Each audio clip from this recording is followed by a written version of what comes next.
Assalamualaikum warahmatullahi wabarakatuh.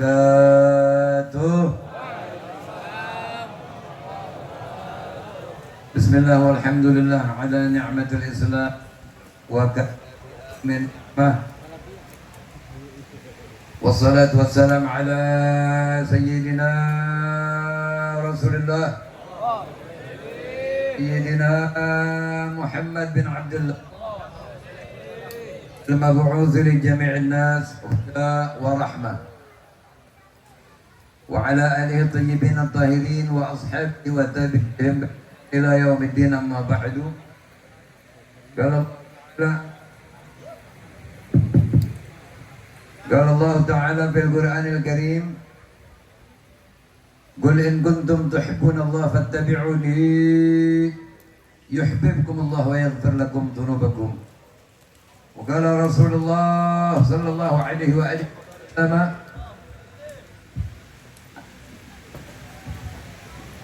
وقال رسول الله صلى الله عليه وآله وسلم من صلى علي صلاة واحدة صلى الله عليه بها عشرا. صدق الله العظيم وصدق رسول الله صلى الله عليه وآله وسلم. اللهم صل على نور الأنوار وسر الأسرار وترياق الأغيار ومفتاح باب اليسار سيدنا محمد المختار وآله الأطهار وأصحابه الأخيار عدد نعم الله وإفضاله. اللهم صل وسلم وبارك وكرم وعظم على سيدنا محمد الفاتح لما أغلق والخاتم لمن سبق الناصر الحق بالحق والهادي إلى صراطك المستقيم وعلى آله وصحبه حق قدره ومقداره العظيم. Pertama-tama yang saya muliakan para orang tua, para guru, bapak-bapak, ibu-ibu, para pemuda, juga adik-adik yang dimuliakan Allah Subhanahu wa taala. Wabil khusus al-mukarram al-ustaz Dr. Andes Haji Sam'ani Muhaimin, al-mukarram wal muhtaram Dr. Haji Hasbi Yatim, al-mukarram wal muhtaram Haji Baihaqi Ahyad, Al-Mukarram wal Muhtaram Haji Ahmad Hassan Basri, dan Al-Mukarram wal Muhtaram BKP Haji Adi Adnan Kamal. Juga tidak lupa kepada bapak kita dari TNI Polri dan akhina fillah Al-Habib Hamid Insya Bakar. Kita patut bersyukur kepada Allah Rabbul Alamin yang pada malam hari ini Allah izinkan kita masih bisa hidup, bisa melihat, mendengar, menghadiri acara yang sudah amat terkenal, yang sudah menyatu dengan kehidupan banyak kaum muslimin dimanapun acara ini diperingati, baik di dalam negeri maupun di luar negeri, dari kampung-kampung sampai kota-kota besar, juga luar negeri melaksanakan yang disebut peringatan Maulid Nabi besar Muhammad sallallahu alaihi wasallam. Berbagai kesempatan menikahkan anak baca Maulid, khitan baca Maulid, peresmian baca Maulid. Walhasil banyak kesempatan-kesempatan umat Islam sebagian besar selalu mengikut sertakan pembacaan Maulid. Pernahkah kita berpikir apa ini sebetulnya rahasia yang ada di dalamnya? Ternyata jawabnya cuma satu, kita bersyukur karena telah dijadikan sebagai umat Nabi Muhammad sallallahu alaihi wasallam. Sebelum saya lanjut, saya mau tanya boleh? Jawabnya kurang ramai, jawab yang ramai dikit. Saya mau tanya boleh? Nomor 1, ceramah, isinya manis semua. Kesenggol amal dikit surga, senggol amal dikit surga, sampai akhirnya kita lupa memperbaiki diri. Yang kedua, dakwah, ada pahitnya, baik untuk yang ngomong maupun untuk yang mendengar. Tapi obat pahit itu menjanjikan insya Allah kesembuhan dari penyakit baik batin maupun zahir. Mau nomor 1 atau nomor 2? Yang benar, pikirin dulu. Nomor 2 ya. Karena memang ceramah saya nggak bisa, ilmu nggak ada, pengalaman nggak punya. ngomong cuma sekedar niat ingin kita baik bareng-bareng. Malaikat raqib, malaikat atid sudah siap dengan pena dan kalimat-kalimat yang bakal ditulis. Jika saya benar, saya menjalankan amanat, maka malaikat raqib yang mencatat. Kalau saya melantur, saya ngaco, malaikat atid yang nyatet. Kita kepengennya hidup di dunia senang, di akhirat juga senang. Pilihannya cuma dua. Kita makhluk Allah, betul? Ini udah janji nomor 2 ya. Jadi jangan pakai ada yang mengut-mengutan. Nomor berapa? 2. Di dalam hadis dinyatakan ayatul munafiq salasa, idza haddatsa kadzaba. Salah satunya itu. Tanda orang munafik 3. Yang pertama, apabila bicara bohong. Nomor berapa? Mulai dulu. Nomor berapa? Biarpun antum pilih nomor 1, saya tetap pilih nomor 2. Karena saya mau ngomelin diri saya dan ngomelin orang-orang yang sama kurang bagusnya dengan saya. Karena kita ini belum tentu bagus menurut Allah dan Rasulnya. Penilaian yang sebenar-benarnya kita bagus atau tidak, yang pengakuannya benar, itu menurut Allah dan Rasulnya. Kalau di dunia kita bisa lah untuk bagaimana caranya supaya orang bilang bagus. Tapi kenyataannya kalau nggak bagus bagaimana kira-kira? Saya mau nanya untuk buktiin bahwa kita pilih nomor 2. Kalau ada orang, salah satu dari antum misalnya, berdiri di depan saya pakai baju ngancinginnya salah. Sampai itu baju ujung bawahnya panjang sebelah. Saya mesti kasih tahu apa jangan? Tahu. Ini jawabannya lumayan ragu-ragu nih. Mesti kasih tahu jangan? Tahu. Kasih tahu. Kalau sayang, kalau cinta, karena saudaranya nggak boleh malu nanti kalau ketemu orang, makanya kita kasih tahu. Pak, ngancingin baju yang beneran dikit. Ngapa itu? Itu kancing pendek sebelah. Begitu nggak kira-kira? Kita sebagai makhluk Allah cuma punya 2 pilihan. Al-khalqu ma'al haq la yakhlu ahadun minhum min an yakuna fid dairatain. Kata siapa tuh? Kata Habib Abdullah Al-Haddad. Makhluk terhadap Allah itu hanya punya 2 pilihan. Enggak ada yang bisa terlepas dari 2 pilihan ini. Apa dia? Yang pertama-tama dairatul rahmah, berada di dalam kasih sayang Allah. Atau dairatul hikmah, atau berada di dalam kebijaksanaan Allah. Apa yang dimaksud kebijaksanaan Allah? Allah nggak paksa kita untuk begini dan begitu, enggak. Yang penting sudah diberi petunjuk. Man ya'mal mithqala dzarratin khairan, man ya'mal mithqala dzarratin khairan, wa man ya'mal mithqala dzarratin syarran. Siapa orang yang berbuat sekecil apapun kebaikan, dia akan menyaksikan hasil perbuatannya. Pun begitu juga yang melaksanakan, mengerjakan, melakukan keburukan sekecil apapun akan melihat hasilnya. Saya mau nanya, kalau lagi naik motor suka kelilipan nggak? Segini? Apa sekecil? Nggak ada orang kelilipan segini, nggak ada. Ini ketonjok namanya kalau begini. Jadi terkadang orang dengan kesalahan yang kecil, dia nggak tahu bahwa dirinya sudah salah, itu penyebab dia tidak mengucapkan astaghfirullahaladzim. Selalu merasa paling baik, selalu merasa paling benar. Yang selalu merasa paling baik, yang selalu merasa paling benar, siapa tuh? Yang diusir dari surga.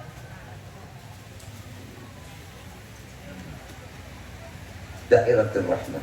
Yang berada di dairatul rahmah, kasih sayang Allah, atau yang berada di dairatul hikmah, kebijaksanaan. Artinya kebaikan sudah diajarin, keburukan pun sudah dikasih tahu. Tinggal terserah mau yang mana.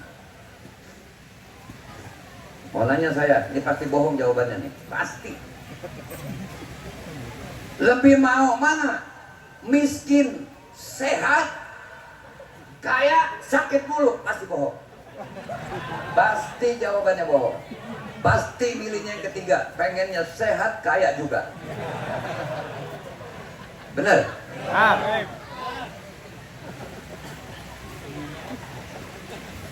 Cuma saya ingin menyegarkan ingatan kita, yang Tuhan kita tuh Allah, kita hambanya. Jadi kita yang bagaimana kata dia.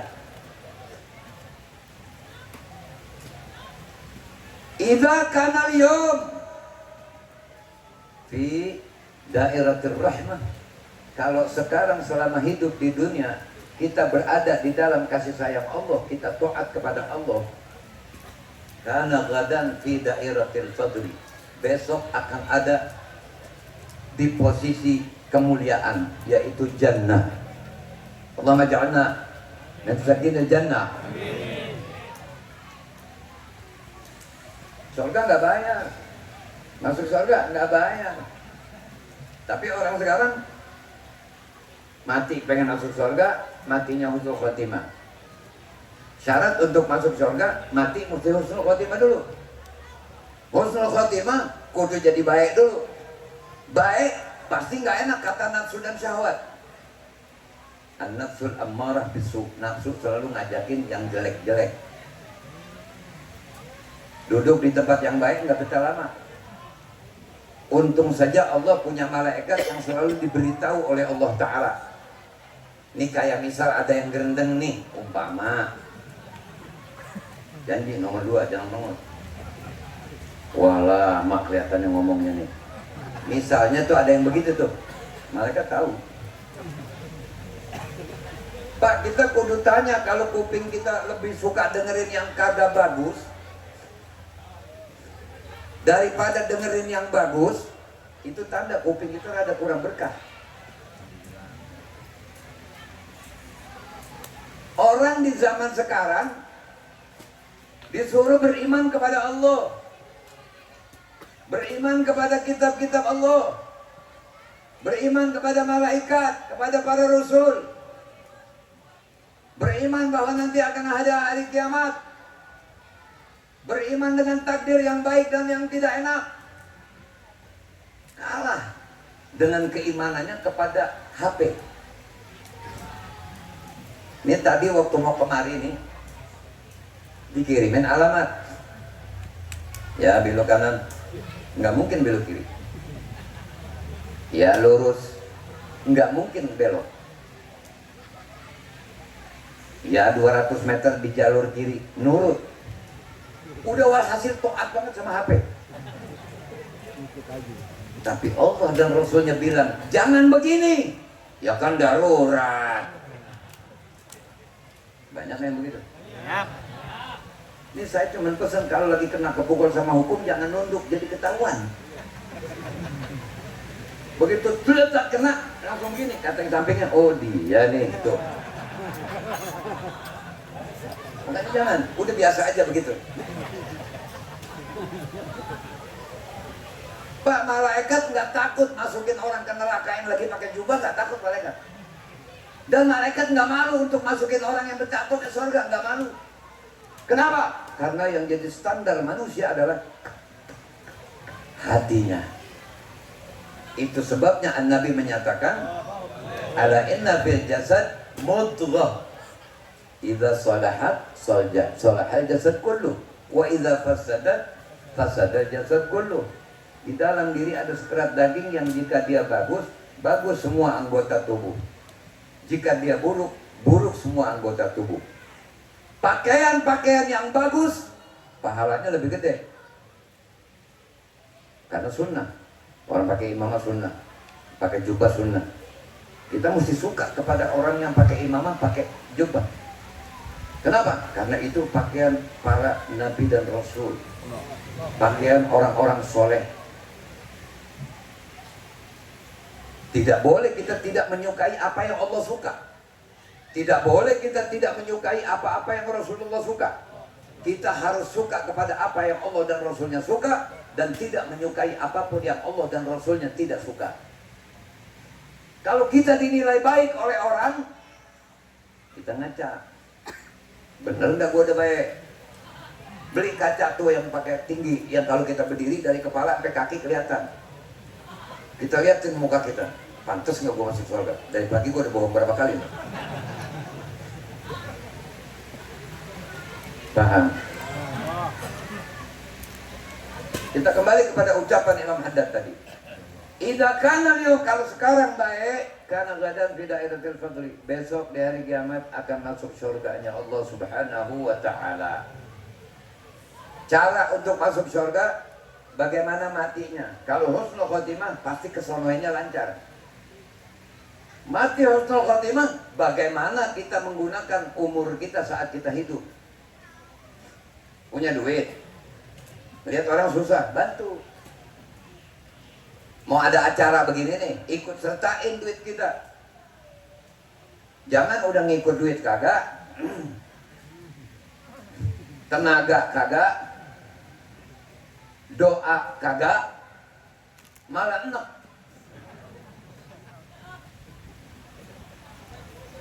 Kalau perut yang enak, tolak angin obatnya. Kalau hati yang enak, saya belum pernah ketemu apa obatnya. Jadi kita mesti jaga hati kita selama kita hidup di dunia. Kenapa? Karena ini saksinya nih. Ini yang jadi saksi kita, nggak bakalan pergi dari kita sebelum kita mati. Kita tidur, kita ngobrol, kita duduk, kita berdiri, kita jalan, semua nyaksiin ini. Nyaksiin ini. Jadi jangan belagu. Siapapun, bagaimanapun, kullu nafsin dha'iqatul maut. Tiap yang bernyawa pasti mati. Di dunia sok jago, dicolek aja malaikat Israel, bunyi masjid, inna lillahi wa inna ilaihi raji'un. Kalau emang orang baik, telah pulang ke rahmatullah. Kalau orang baik. Nah kalau orang bayang kagak, ngaji kagak, berarti yang nyiarin kalau bilang pulang ke rahmatullah bohong gak? Bohong.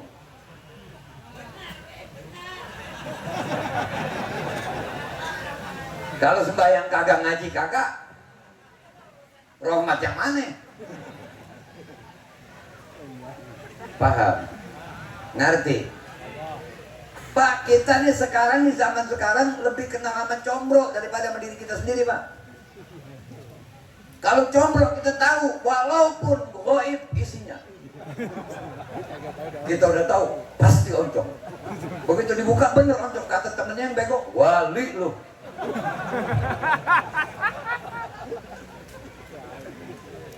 Jadi gampang banget sekarang ini, Pak. Untuk mengambil predikat nih gampang banget sekarang. Sekolah SD bintang kelas, name-nya bagus, SMP bintang kelas, name-nya bagus, SMA bintang kelas, name-nya bagus, sampai dapat beasiswa, punya titel, lupa diri, baju oranye ujung-ujungannya.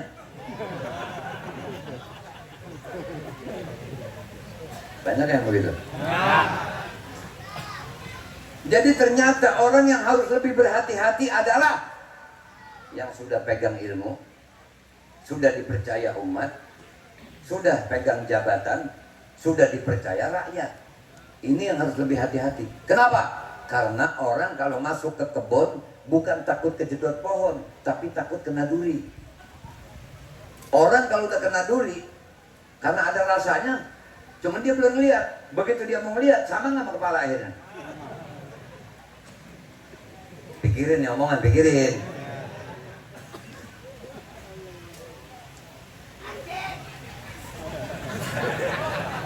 Ada lindung, ada ular.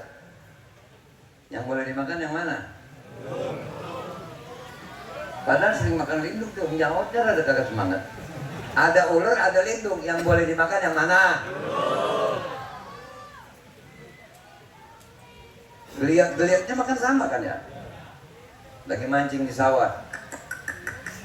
Begitu tuh. Aku pernah ngalamin soalnya.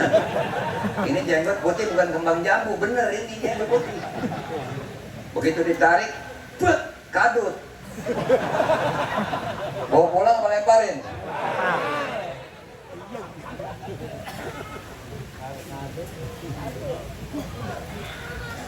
Udah jangan lama-lama dah, kesian Gus Wapi. Pulangnya jauh banget. Kemana Gus? Probolinggo. Kereta aja bertidur sekarang. Yang listrik. Jadi yang jelas kita nih nanti bagaimana sekarang? Sekarang ini sebab yang kemarin. Nah tinggal kita pikir mau jadi apa nanti? Sekarang jawabannya bagaimana kita? Paham itu? Jadi kalau sekarang di dunia kita jadi orang yang baik, dairatul rahmah karena gadan fi dairatul fadl. Fi dairatul fadli akan ada di posisi yang mulia yaitu jannat an-na'im. Mungkin firdaus kalau amalnya memang baik banget. Rasa-rasanya kita ini jangan lagi firdaus dah. Surga kan ada 7 tingkat. Yang paling bawah masuk ke bedesek-desek gue nggak apa-apa. Sebab nanti di surga mah udah nggak ada muka model kayak kita begini, nggak ada. Kalau ada muka model begini di surga, orang surga kaget semua. Diganti semua dengan muka seperti muka Nabi Yusuf. Oh silakan tanya Kiai Hasan Basri, silakan tanya Gus Wapi. Omongan saya mah Pak ada hak komplainnya. Boleh, komplain aja nggak apa-apa. Karena manusia tidak pasti selalu benar, kecuali Nabi dan Rasul. Idza kana al-yawm, kalau sekarang fi dairatil hikmah, ada di dalam kebijaksanaan Allah. Artinya apa? Lu mau mabok gidah, cuman siap-siap diobong. Kan begitu. Allah maha bisa kalau kita semua hambanya dijadikan mukmin, bisa. Maha bisa Allah. Karena adilnya Allah. Makanya kita sebagai muslimin kudu saling akur. Sebab nanti di dalam kubur salah satu pertanyaan malaikat, waman ikhwanuka. Jadi pertanyaan 5 malaikat itu semuanya vital. Pertama, man rabbuka, nyembah Allah enggak? Bakti kepada Allah enggak? Waman nabiyuka, siapa nabimu? Artinya ibadat ngikutin cara nabi enggak? Wama imamuka, apa pemimpinmu? Ngikutin Quran enggak? Wama kiblatuka, kemana kiblat? Apa kiblatmu? Ka'bah. Orang mau ada di Inggris, mau ada di mana, kalau ditanya sholat madep mana? Sholat madep mana? Jangan bilang madep kulon. Kalau ada orang di sebelah kulon, Ka'bahnya sebelah timur, belakangin Ka'bah dia. Jadi kalau ditanya sholat menghadap kemana? Menghadap kiblat. Tuhannya satu, la rabban siwahu. Kitab pedoman hidupnya Al-Quran. Inna nahnu nazalna dzikra wa inna lahu lahafizun. Nabinya Nabi Muhammad la nabiyya ba'dah. Kiblatnya Ka'bah, Baitullah. Kita nih pergi haji atau umroh nih banyak begini nih. Itu ada satu tempat di Mekah, di dekat Ka'bah, yang kalau udah kepala kita masuk, siapapun yang ada di samping kita nggak bisa masukin kepala. Apa itu? Hajar Aswad. Ada orang saking cinta, pengantin baru, dua-duanya masuk Hajar Aswad, bisa. Satu juga masukin kepala satu. Udah keluar baru masuk yang ini. Serba satu. Dan saudara kita pun mukminin, mukminat, muslimin, muslimat. Apakah lantas kita hanya boleh baik kepada sesama agama Islam? Tidak.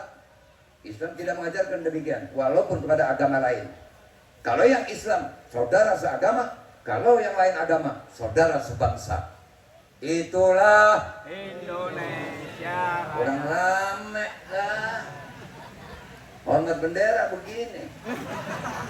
Itulah Indonesia. Nah begitu. Baru nanti dalam kubur Hatta nggak bisa bahasa Arab. Malaikat tetap tanyanya pakai bahasa Arab. Man rabbuka? Nggak ada. Saha Tuhan mana? Nggak ada. Nggak ada. Tetap man rabbuka. Walaupun nggak pernah belajar bahasa. Itu saking hebatnya Allah Ta'ala. Bahasa Sunda begitu, bahasa Jawa begitu, bahasa Manado begitu, bahasa ini begitu, bahasa ini begitu, bahasa ini begitu. Tapi tetap malaikat Raqib Atidnya yang dikirim ke Manado ngerti bahasa Manado. Bisa bayangin nggak kalau malaikat Raqib Atid yang buat di Semarang dikirim ke Manado? Nyatet apaan? Itu hebat, salah satu kehebatan Allah. Karena semuanya berarti ada apa rekam jejak. Waduh, ketinggian. Iya. Makanya nanti di padang mahsyar telanjang semuanya, nggak ada yang pakai baju. Laki perempuan semua telanjang. Bapak nggak kenal anak, anak nggak kenal bapak, laki nggak kenal istri, istri nggak kenal suami. Semuanya masing-masing pada ketakutan. Ini yang sekarang pada belagu-belagu nih. Bener-bener. Yang bahasa diajak sholat dong. Gua ngancem yang begitu tuh. Lu berjembat 100 mustaqim depan gua sengkat.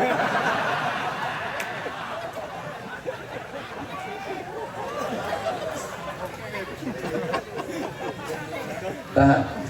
Bahkan kita yang ngajak sholat supaya untung bareng-bareng. Ribet pak, orang ribet. Mau masukin benang ke jarum. Jarum udah dipegang, ada lubangnya. Benangnya udah dipegang. Benang nyamperin, pakai mundur jarumnya. Jarum nyamperin, benangnya mundur. Kapan masuk, kapan jahitnya lu. Jadi singkat cerita, singkat penjabaran, singkat penyampaian. Karena ada Probolinggo nih. Kiai kita. Ntar beliau yang lebih panjang. Kalau ngopi dulu dah Ustaz, Kiai Hasan. Kalau mau bagiin kopi bagiin dah. Bu Suapi biar panjang, suruh nginep. Iya. Kalau ilmu kita jangan pernah merasa cukup dengan ilmu. Kalau orang yang merasa cukup dengan ilmu akhirnya jadi kibir, sombong. Ilmu walau dipelajari 1000 tahun gak bakal kelar. Belajar ilmu fikih bab air aja gak kelar-kelar. Paham itu ya? Idza kana al-yawm fi dairatil hikmah kana ghadan fi dairatil fadli fi dairatil adli. Kalau sekarang hidup semau-maunya, apa kata hatinya, maka besok akan berada di neraka jahanam karena keadilan Allah. Nah sekarang kita maulid, yang perlu kita lakukan apa? Bukan cuma dengar rawi dibaca, Quran dibaca, rawi dibaca, bukan. Bukan cuma dengar hadrah dipukul, bukan. Bukan cuma dengar orang yang ngomong dengar, bukan. Apa yang penting? Apa yang terpenting? Ikutin Nabi. Sallu ala Nabi. Dari mulai Nabi Adam sampai Rasulullah Sallallahu Alaihi Wasallam, nggak ada Nabi yang makan minum tangan kiri, nggak ada. Jadi kita mesti makan minum dengan menggunakan tangan. Karena Nabi yang mau diikutin, bukan dipuji-puji. Kalau puji nggak bakal nyampe. Allah sudah mencukupi pujian buat Nabi SAW. Buka puasa pakai hormat. Buka puasa pakai hormat. Bohong. Udah bacaannya bagus, puasanya bagus. Tidur orang puasa menghindari ghibah, dianggap ibadah. Diamnya dianggap tasbih, amalnya dilipat gandakan, doa digabulin, dosa diampunin. Begitu azan maghrib, Allahu Akbar, Allahu Akbar, dia ngambil bala-bala melontong, tolol.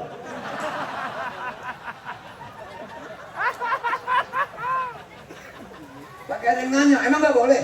Boleh, cuman hormat dulu, hormat sama Nabi. Kan kita dapat kemuliaan begitu tuh sebab Nabi. Makan korma dulu.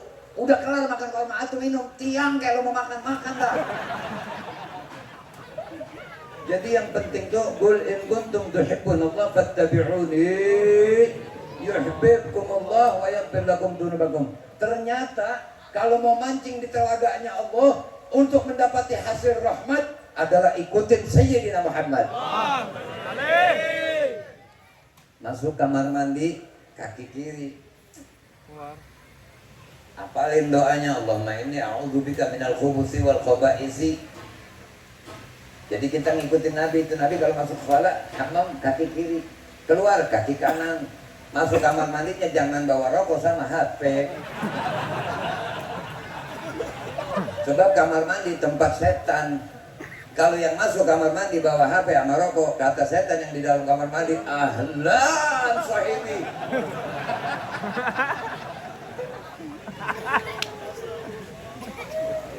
Paham? Jadi ternyata umat Nabi ini diberikan gampang untuk masuk surga. Najis sampai dibagi tiga, mukhaffafah, mutawassithah, mughallaghah. Orang di masa lalu tidak diperlakukan demikian oleh Allah. Bila pakaiannya terkena najis, tidak ada cerita cuci, gunting, sobek. Sampai kulitnya pun kalau kena najis, sobek. Gak apa kalau ketawa bocah, ketawa gak apa-apa. Kalau yang tua dikasih begitu ketawa, kita heran. Paham itu? Karena anak-anak kadang-kadang ketawa tuh melihat gerakan, melihat apa begitu. Nggak apa-apa ada anak kecil mah. Makanya kalau kita nanya bintang jangan anak kecil. Coba panggil anak kecil, dek bintang gede apa kecil? Kecil. Makanya lagunya apa? Bintang kecil, nggak ada bintang gede, nggak ada. Gua belum pernah denger. Tapi tanya orang alim, Pak, bintang itu gede apa kecil? Bentuknya memang kecil, padahal bintang itu besar sekali. Tanya lagi orang yang arif billah, bintang kecil apa gede? Bentuknya kecil, padahal bentuknya kelihatannya kecil, padahal besar sekali. Tetapi walau bintang besar, sangat besar, Allah Akbar. Jadi udah saya nggak panjang-panjang. Yang penting ingat ya, dikit lagi mau bulan puasa nih. Yang pada punya duit beli korma, bagiin tetangga. Yang kagak mampu, nggak mampu, bagiin tetangga. Buka pakai korma satu aja, ada sunnah, ada pahalanya. Sewaktu-waktu puasa kita ada yang nggak bagus, dimaafin oleh Allah SWT. Jadi korma dulu makan, udah kelar korma, makan kelotong ngedaun-daunnya. Lah bukan baca Quran sore pagi. Qul in kuntum tuhibbunallaha fattabi'uni yuhibbukumullah wa yaghfir lakum dzunubakum. Tetap Nabi ke sono, dia ke sono. Jadi yang terjelas kalau mau selamat, pengimamnya siapa? Nabi sallallahu alaihi wasallam. Assalamualaikum warahmatullahi wabarakatuh. Saya langsung